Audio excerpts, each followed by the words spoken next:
जानते हैं, कुछ कहानियां ना सिर्फ वक्त गुजारने के लिए नहीं होती। वो एक आईने की तरह होती हैं। एक ऐसा आईना जो हमें हमारी ही जिंदगी की वो तस्वीरें दिखाता है जिन्हें हम अक्सर जाने अनजाने में नज़रअंदाज कर देते हैं। तो चलिए आज एक ऐसी ही कहानी की दुनिया में चलते हैं।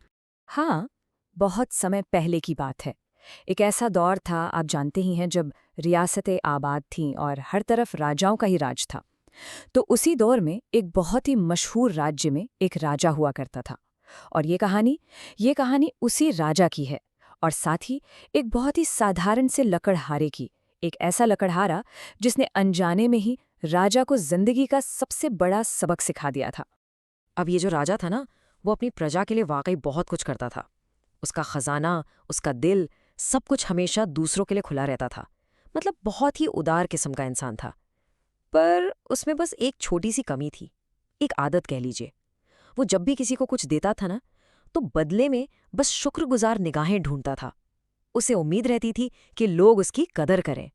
तो हमारी इस कहानी में ना दो बिल्कुल अलग अलग किरदार हैं। एक तरफ तो है वो राजा, सोने के सिंहासन पर बैठा, जिसकी हर बात में, हर सांस में शानो शौकत थी।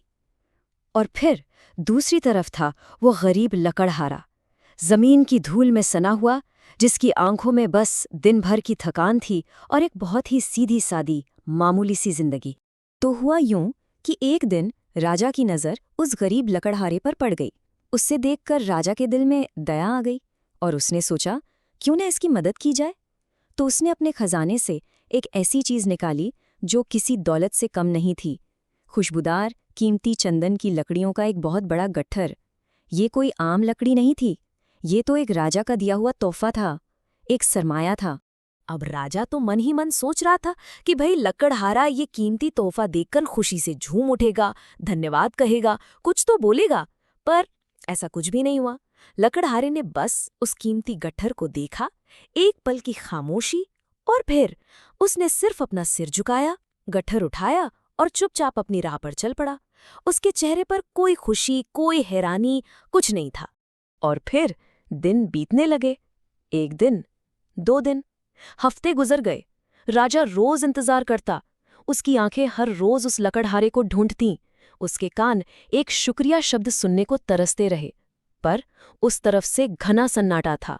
ना कोई धन्यवाद, ना कोई पैगाम, कुछ भी नहीं। अब भाई राजा का सब्र जवाब देने लगा था। उसके मन में बस एक ही सवाल कांटे की तरह चुभ रहा था, हद है, मैंने उसे खजाना दिया और उसने पलट कर देखा तक नहीं। उसे मेरा आभारी होना चाहिए था, उसे मेरा शुक्रगुजार होना चाहिए था।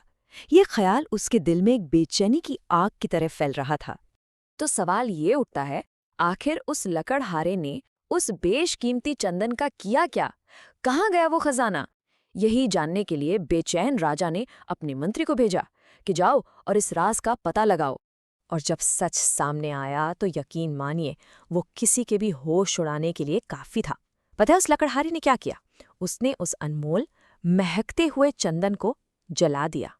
जी हाँ, उसे जलाकर कोयला बना दिया और उस कोयले को बाजार में आम लकड़ी के भाव चंद सिक्कों के लिए बेच दिया। ये सुनते ही तो राजा मानो आग बबूला हो गया। उसका चेहरा गुस्से से लाल हो गया और उसकी आवाज पूरे दरबार में गूंजने लगी। ये मेरा अपमान है। इतनी बड़ी नासमझी, इतनी जहालत। उसने मेरे तोहफे की कीमत को राख में मिला दिया।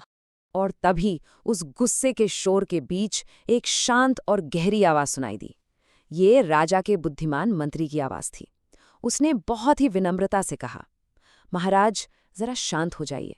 वो लकड़हारा उसकी असली कीमत जानता ही नहीं था। उसके लिए वो बस जलाने वाली लकड़ी थी। और आप ही बताइए, जब कोई तोहफे का मूल्य ही न समझे तो वो उसके लिए आभारी यानी शुक्रगुजार कैसे हो सकता है? मंत्री के ये शब्द तीर की तरह सीधे राजा के दिल में उतर गए। एक पल में उसका सारा गुस्सा, सारा तूफान शांत हो गया। पूरे दरबार में खामोशी छा गई। लेकिन राजा के मन में एक बहुत बड़ी सच्चाई का सूरज उग रहा था। उसे आज वो बात समझ में आ गई थी जो वो इतने सालों में कभी नहीं समझ पाया था। राजा को यह एहसास हुआ कि कृतज्ञता यानी कि ग्रैटिट्यूड सिर्फ तोहफा लेने या देने से पैदा नहीं होती। नहीं, ये तो उस चीज के असली मूल्य को, उसकी सच्ची कीमत को पहचानने की कला है। असली कद्रदानी समझ से आती है, सिर्फ किसी चीज को पाने से नहीं। और जानते हैं, ठीक यहीं पर ये कहानी सिर्फ एक राजा की नहीं, बल्कि हमारी अपनी कहानी बन जाती है। जरा सोचिए, हमारी जिंदगी में भी तो ऐसे कितने ही चंदन हैं। हमारे रिश्ते, हमारी सेहत, हमारा वक्त, ये सब वो कीमती चीजें हैं जिन्हें हम रोज देखते तो हैं, पर शायद उनके असली मूल्य को पहचान नहीं पाते, और अनजाने में हम भी उन्हें किसी आम लकड़ी की तरह ही जलाते रहते हैं, है ना? तो इस पूरी कहानी का सार बस इतना सा है, सच्ची कृतज्ञता या सच्ची कद्रदानी वो पारस पत्थर है जो किसी भी साधारण सी चीज को छूकर अनमोल खजाना बना सकती है। ये असल में चीजों को नहीं, बल्कि हमारे देखने के नजरिए को बदलती है। जब हम किसी चीज के असली मूल्य को पहचानते हैं तो हमें हर छोटी चीज में भी एक बहुत बड़ी दौलत नजर आने लगती है।